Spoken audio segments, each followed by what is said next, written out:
So I'm a registered architect by training, and a couple of years ago I set up a consultancy called Parametric Monkey, which is focused on computational design, and we work with architects and engineers and governments to automate their workflows.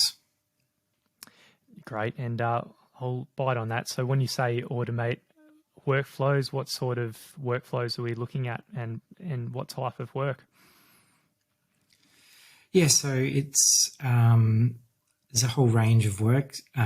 We do some project-based work, so actual production work, and that can be anywhere from sort of BIM through to digital fabrication. So from the architect side of things, or more from the construction side of things.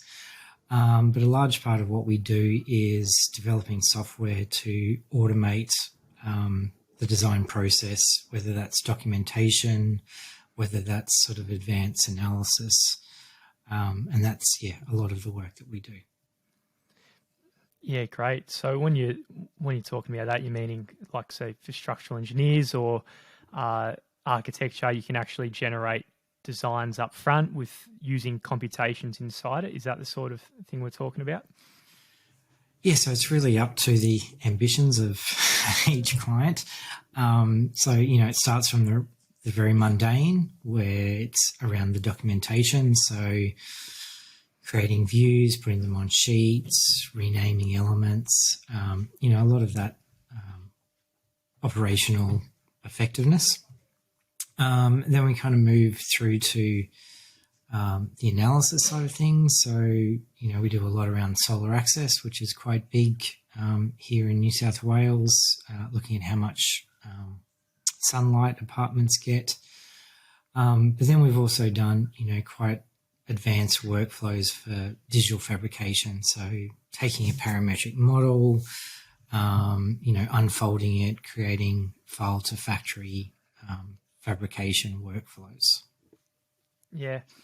And there's in that popular term design for manufacturing and assembly, there's a big sort of implicit idea that the information, what's most efficient to manufacture, somehow needs to trail down and designers need to know it. So are you able to, kind of bridge that gap with what's the most efficient to manufacture, but also put that embedded into the design? So right up front, we're designing in a smart way.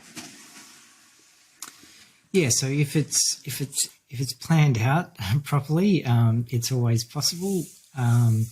So a great example is we worked on the UTS Central Building, which is the new library for the University of Technology here in Sydney, and we got down quite a way into the process and realised that the materials weren't available, or they were available, but the lead time was too long, and we were able to sort of switch midway and quite easily update all of the model and documentation based on different material thicknesses and so forth. So yes, when you set it up in a parametric way, those changes become much easier as long as you plan for them.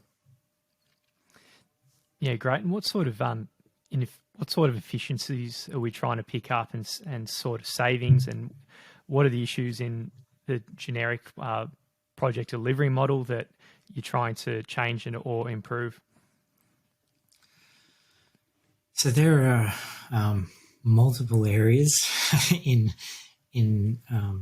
let's say the AEC where we can do better.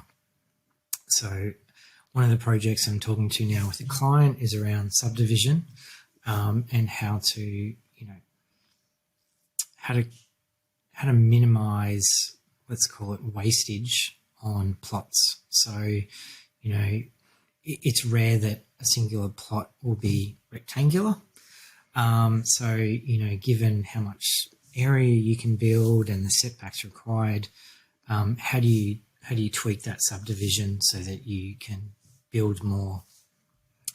So that happens right at the very early developer master planning side of things. When it comes to architecture, we can optimize designs for a whole host of reasons. So one of the projects we worked on was a new hospital building, and we wrote software to basically evaluate travel paths between various departments. So when it's a matter of life and death, programmatic adjacencies become quite important. How do you get to certain departments? Do you go via a lift? Do you walk horizontally? So through that sort of program, the architect was able to test lots of different options, to have some sort of data to show to the client to say this is the best performing for, this particular criterion. But then, when you get to something like manufacturing, those criterions change. So it might be around minimizing wastage or, nesting patterns for individual parts. It could be about, minimizing that whole, transport and packaging and, how everything works together. Or even the construction sequencing of things, which is particularly important for, let's say, CLT. Yeah, well, there's so much to unpack there from optimizing the whole manufacturing processes and everything like that. So how's the role going to change of the say structural engineers and architects, and how can they evolve to the changing ways which we're talking about? Yes, I've been looking at this quite a lot lately, through the Institute of Architects and also through private commissions. And I think there's general consensus that over the next 5 to 10 years, the profession will change. And there seems to be general consensus that what's going to change is there's going to be more and more regulations. And we've seen that particularly in New South Wales here with the Design and Building Practitioners Act, and that regulations are only going to get more stringent, not less stringent. So there's going to be a greater onus on the architect to, or scrutiny over the architect's work to make sure what they're doing is, fit for purpose and meets code. And there's also going to be a greater reliance on technology. So we're starting to see more and more software that is using artificial intelligence or machine learning or, whatever technology. And architects are going to have to start to embrace that much more, which is going to be challenging for them. Absolutely. And as we shift to somewhat productizing our buildings and using manufacturing as sort of the new style we're going to do it, like you'd build a car. When you build products like a car, they're all 100% exactly the same, so it makes it easy to pump it out and have commoditized manufacturing. But when it comes to buildings, there are probably, I'm guessing, some things that are a little bit like manufacturing a car, but some things are much harder to solve and a bit more nuanced. So what are the things that are a bit easier and lower hanging fruit for yourself, and what are some of the more difficult things to solve? Yeah, so I think, there's two camps around the whole building as a product. There's some that argue that construction isn't like manufacturing, it's fundamentally different. And I think that, that camp is very much, looking at a BIM workflow where it's progressive model refinement, and as information becomes available, it gets fed into that system. The other side of things is the building as a product, and I think we are going to see more of this. I think that there is going to be this mass customization. So I think a lot of the initial fears is around everything's going to look the same. We're just going to get these prefabricated boxes that just go, all across the world. And that might be the case, but I think because of the software developments that are happening, we're actually going to see mass customization. And you see this in other industries, like, whether it's Nike with custom shoes, or, you want to customize your bike. All of those things are possible in other industries. But for architecture, it's still a fairly new avenue to explore. I guess there's been a few big companies that have had a shot at solving this issue, like with $1 billion of venture capital behind them, like companies, the unicorn companies. I had a stalk of your LinkedIn and saw you had an interesting article on this, which I'm about to ask you about. But what went wrong around some of the big tech companies hopping into construction, namely Katerra, which went under earlier this year? So what was there? Because obviously there's a huge opportunity we're talking about now, but something happened where it all just didn't work.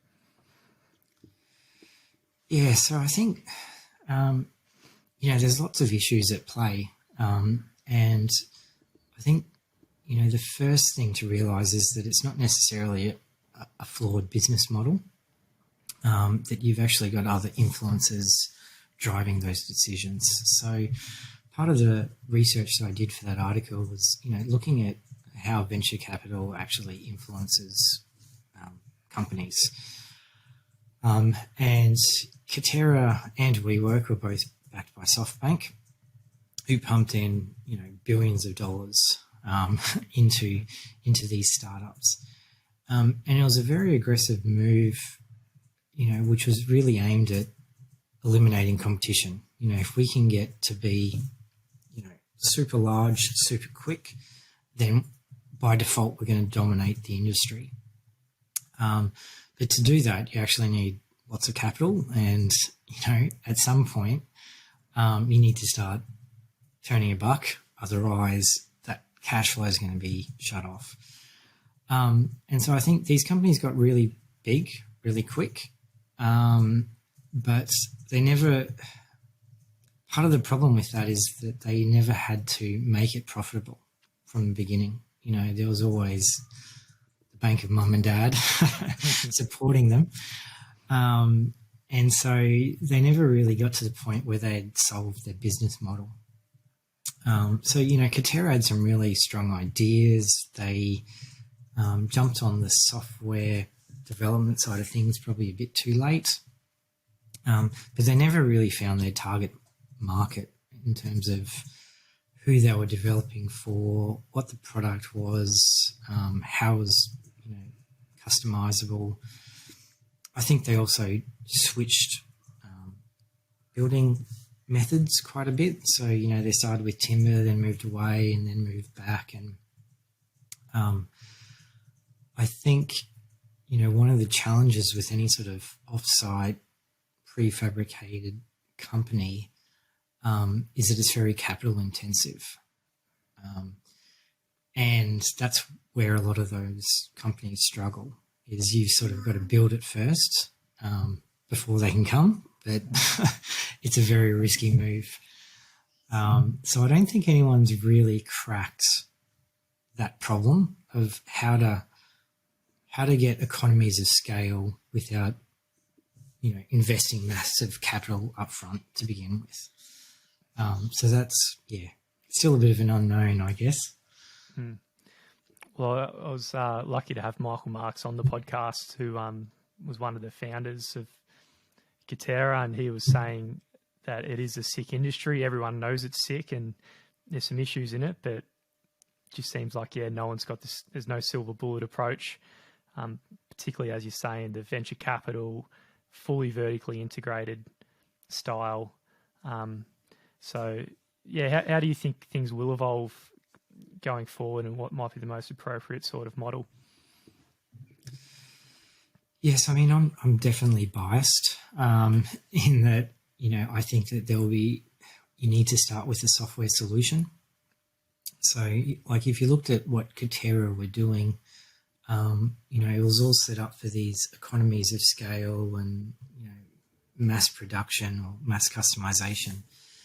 But the front end of things, the actual, virtual design and construction was still very much a traditional BIM process.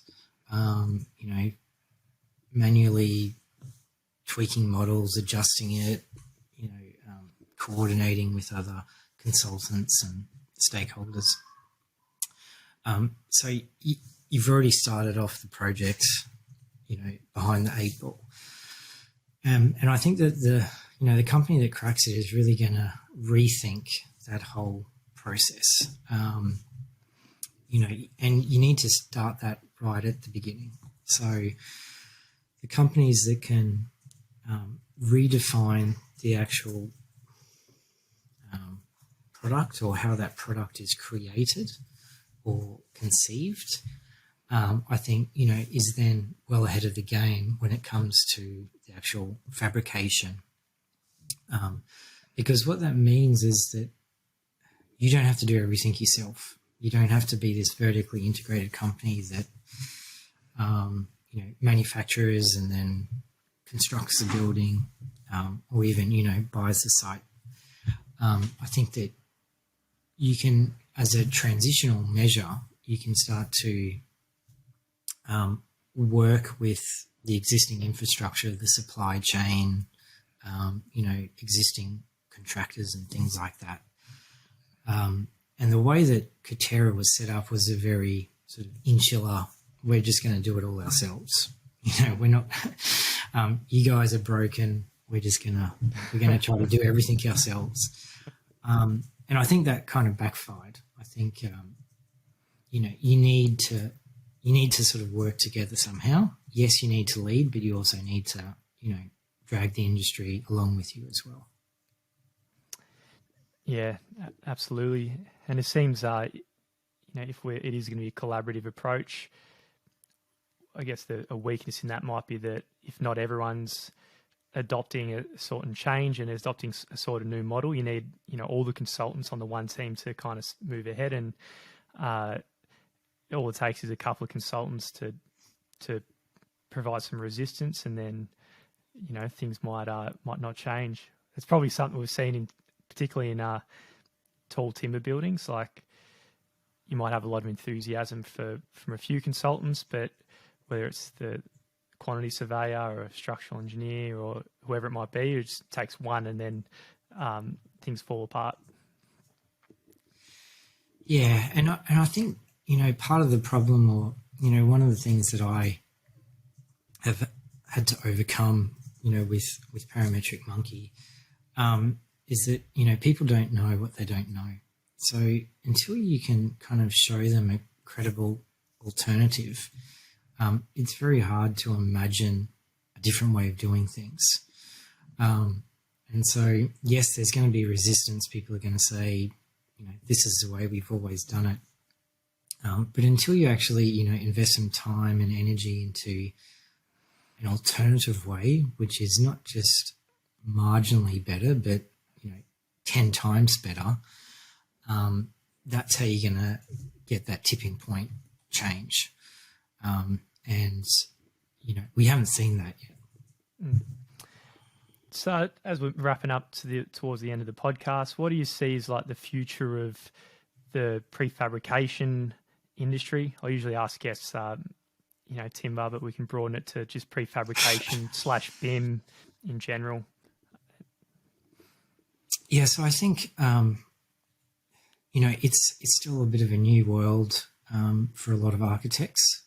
They don't conceive buildings in those terms. It's more of a, let's get to tender and see what the builder wants to do, and then we'll rethink it.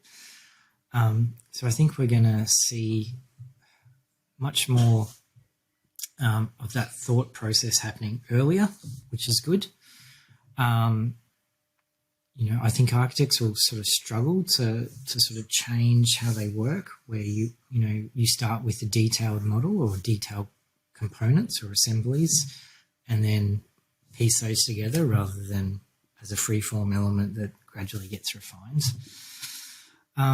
I think this will be driven a lot by governments. So, we've seen it in New South Wales with schools infrastructure.